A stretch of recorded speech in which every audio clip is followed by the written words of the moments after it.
This is News 4 San Antonio Today, the only local news station with nonstop news.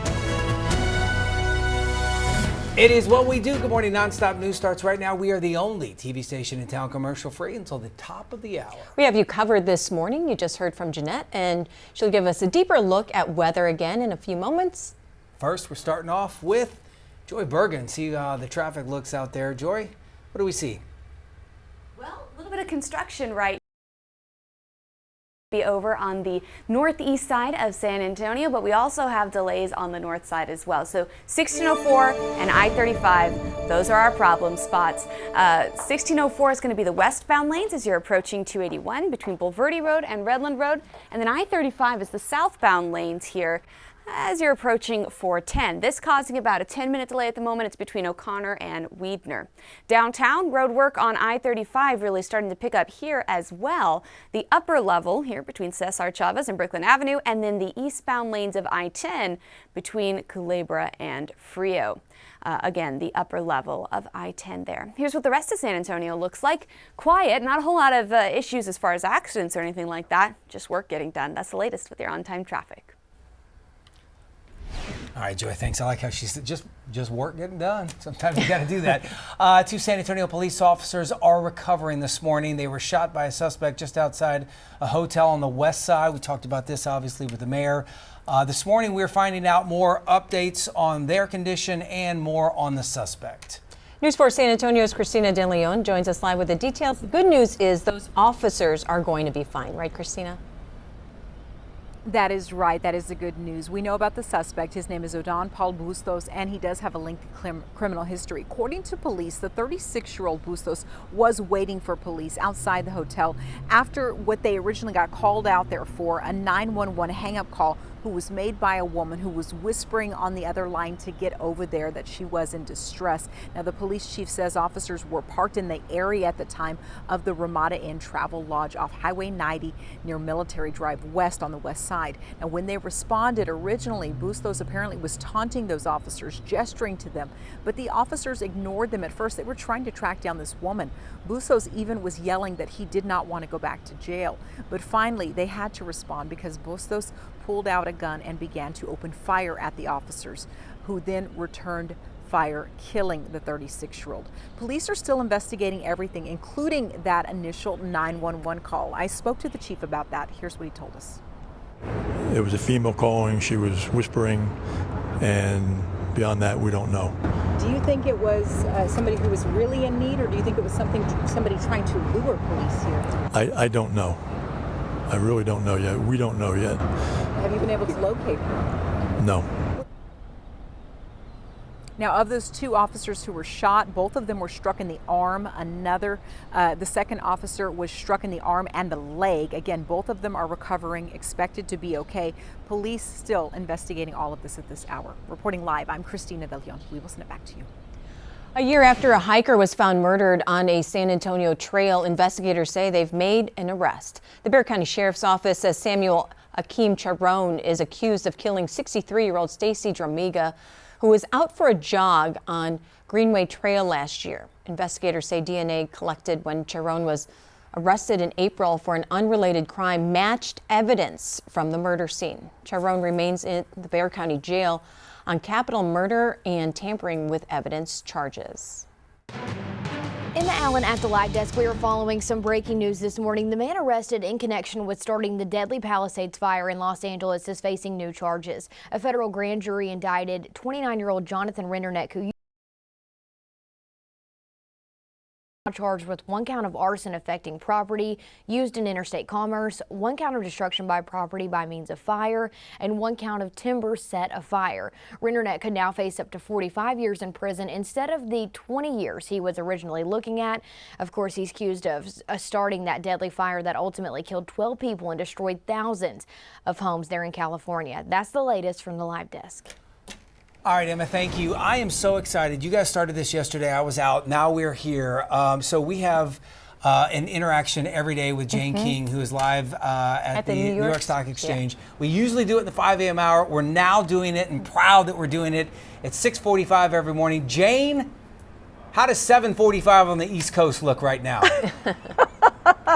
Well, a little bit lighter than 6:45. A few more people in the stock exchange, but yeah, pretty much the same. And it's just great to talk to you guys as usual. Yeah. Well, the nation's biggest banks say the economy is sturdy. Now, they reported earnings this week, and in absence of no government reports, this was reassuring. Growing confidence from business executives, low delinquencies on consumer debt, and a rallying stock market have all helped generate profit for the banks. Well, rice sold at H-E-B as well as Target, Amazon, and other stores could have rocks in it. So far, no illnesses or injuries have been reported in connection with this recall. It was announced by Ben's Original. Now, if you have any of this Ben's rice, you can take it back to the store for a refund. And Pop-Tarts will soon come protein-packed. The company that makes Pop-Tarts, Kellanova, will launch Pop-Tarts protein in November with 10 grams of protein per serving in strawberry, blueberry, and brown sugar cinnamon flavors. Now, the Pop-Tarts protein appear to have about the same calories, around 400, and 31 grams of sugar, but they just have double the protein. And Apple will build a tabletop robot and home tech hub to sell. Now, the tech hub will include indoor security cameras, a display designed to control appliances, and the robot, which is said to be released in 2027, is shown to have lifelike movements, have the weather, and in one video was seen pushing a coffee mug to a person. Okay, stocks kind of choppy yesterday. Investors still keeping an eye on Washington as the government shutdown enters the third week here. We were supposed to get an inflation report today, but that is on hold as the government still is shut down. Live from the New York Stock Exchange, I'm Jane King. Back to you. So, Jane, there seems to be a disagreement here. There's just a disagreement between he and I am all for these Pop-Tarts. This sounds amazing. But apparently the mom here is saying that that's too much sugar. It's too much sugar because if your age is 2 to 18, you're only supposed to have 12 grams of sugar. This is 31 grams. There's 31 grams. Yeah, that's too much. Split it in half. It is a lot of sugar. I guess if you need a sugar fix, though, the protein's better than the other because at least you're getting some protein. But it is other than the protein, it's too much. Let me tell you what. It's not healthy. I will eat the heck out of some Pop-Tarts. The great Jane King live in New York. Marisa will not. Jane, we'll see you tomorrow at your new time. Thanks. Super excited about that. Yeah. All right, 6:48 right now. Developing this morning, the headquarters of 2 U.S. Army commands will be moving from San Antonio to North Carolina before the end of the year. That's a big blow. News 4 San Antonio's Tawny Davis joins us live with details on how this could affect San Antonio's economy. Tawny, do we have any idea how many jobs we're losing? Well, good morning. These 2 units, Army North and Army South, are currently based at Fort Sam Houston, but will soon be merged into a new Western Hemisphere Command, where the new headquarters will be at Fort Bragg in North Carolina. So the move is expected to happen within the next 6 to 8 weeks, but it is not known how many jobs would be lost.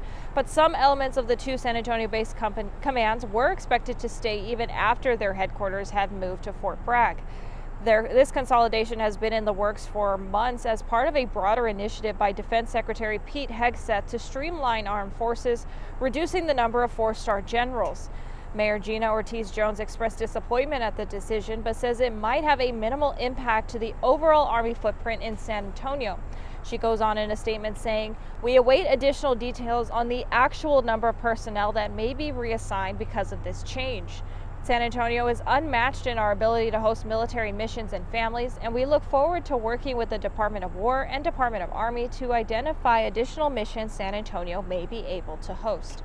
So it was already settled that the 2 San Antonio-based commands would be combined into a third organization, the Armed Army Forces Command at Fort Bragg. However, until this past Tuesday, it remained open where Defense Department officials would decide to locate the headquarters of the new Western Hemisphere Command.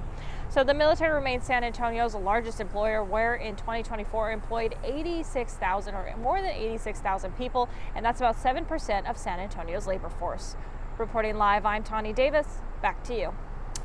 All right, Tawny, thank you. The group of Kerrville ISD bus drivers who rescued hundreds of campers during the 4th of July floods are being recognized nationally. This is cool. The 14 drivers and coaches were awarded the Courage Project Award.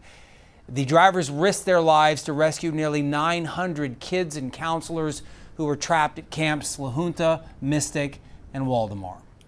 Habitat for Humanity is embarking on a housing project in our city that will honor the legacy of Pope Leo XIV. The nonprofit says its Pope Leo Village campaign will begin early next year. It says the project is being funded by an anonymous donor who was moved and inspired into action by Pope Leo's vision and commitment to serving others. The donor hopes to inspire the community and youth of San Antonio to get involved with Habitat for Humanity and serve the places they live in. The housing project will be on the city's east side and will be known as Melody Lane. Here's something pretty cool. The UTSA powerlifters are teaming up with the Animal Care Services to build a pumpkin patch. So yesterday they got started at the ACS, building there off of 151 over on the west side. So the team put pumpkins in place at the pumpkin patch filled with 3,000 gourds. This is part of the event Dogtober. It's the shelter's biggest pet adoption festival. It is next Saturday and Sunday. All kinds of fun things, music, food, games, more. Probably a few pets as well that you can either foster or adopt. Now your certified most accurate four-zone weather with meteorologist Jeannette Calle. Yeah, go ahead. I know my friend Jeannette loves a good gourd story. Yeah, I do. Oh my gourd. That pumpkin patch seems fun. Nice with the animals. And real quick, we are wearing purple to to raise awareness for domestic violence. Today is National Wear Purple Day. The month of October is also known for Domestic Violence Awareness Month. Someone on social media, though, also mentioned that during the month of October, you can paint your ring finger purple to also raise awareness. That's neat. I thought that was Yeah, pretty I didn't know cool. Hey, weather-wise, so we are going to see some small changes here and there, but next week, possibly bigger changes. First off, more cloud cover today. That's going to be mostly this afternoon, and those clouds will help to trim the heat a bit.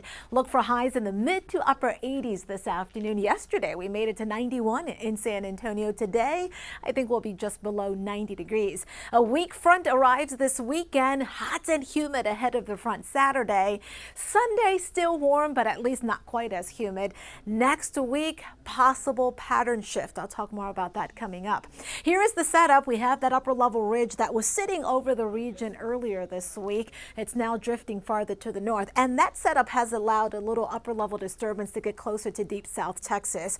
No rain with it, but it's going to bring in some cloud cover. That area of low pressure across the Four Corners region, well, that's going to be moving off towards the east, but it's going to help to bring that front through the area here over the weekend, especially late Saturday. Before its arrival, again, steamy Saturday, highs in the low 90s, could feel hotter with the humidity. Very little to no rain with the front. It looks like maybe on Sunday there could be a few sprinkles or a shower from San Antonio to the east. Bigger story on Sunday is the drop in humidity. Any cool air with that front will stay to the north. But going into the middle and latter part of next week, looks like a stronger front comes in. That one may not produce a whole lot of rain, but it could bring a bigger cool down with highs in the low to mid 80s for mid to late next week. So that's a nice change. Hopefully it happens. Here's a closer look at that weekend weather. So Saturday in the morning, you'll notice some clouds, warm, humid, and then in the afternoon, we're right around 93 degrees. By Sunday, 10% rain chance, otherwise partly sunny. Humidity is lower and a high of 89. This afternoon, some clouds here, more cloud cover across the east, and that's where there could be a shower or a few sprinkles. Sunshine comes back tomorrow, 67 in the morning, 90 in the afternoon, mostly sunny. 93 Saturday, 90 on Sunday, and then next week, 20% rain chance on Wednesday. Lows here in the low 60s by then, with afternoon highs in the low to mid 80s. Here's the extended forecast for the other three zones. The Hill Country should see lows in the 50s by next Wednesday morning. That's your forecast. All right, one more check-in here on the roadways. We do have some major delays over on the northeast side of San Antonio. The first is going to be because of this closure here on Loop 1604. It's the westbound lanes between Bulverde and Redland. 15-minute delay behind that, so as you're approaching 281. And then southbound on I-35, if you're heading into town today from New Braunfels or even just Universal City, anyone out here outside Loop 1604, once you hit 1604, you're going to start to feel that congestion. Downtown, big delays here as well. well. This is all because of that construction project that is working to repair the bridge joints on the upper level of I-35 and I-10. So 35 between Cesar Chavez and Brooklyn Avenue, I-10 between Culebra and Frio, and here's a live look in that area. A lot slower than when we started, but still moving through. That's the latest. In the Allen at the Live Desk, Bank of America is facing a lawsuit over its alleged ties to convicted sex offender Jeffrey Epstein. A new class action lawsuit claims a victim of Jeffrey Epstein was told to open an account at the bank so Epstein and his accountant could transfer money into it. The suit says those suspicious transactions should have been flagged and reported, but they weren't. The lawsuit is seeking unspecified damages. That's the latest from the Live Desk. All right, Emma, thank you. The Mega Millions jackpot now stands at a whopping $625 million. Cash payout for that one-time cash payout, 288.8. I could do some damage with that. The next drawing, by the way, Friday night. Here's a question for spooky season. Are you afraid of the dark? A new study surveyed 2,000 Americans and found 3 out of 10 adults are too scared to sleep in the dark. Men have a slightly higher fear than women. Say they sleep with a nightlight. With Halloween almost here, the survey also asked about horror movies. Women were more likely than men to get scared during the film, but men were more likely to have nightmares after the movie. Why are you laughing? I don't know. Do you like horror movies? No, not really. But I mean, I did because as a you get teenager. nightmares? I did as a teenager. I mean, you like to invite a date. You go to the date, because it's.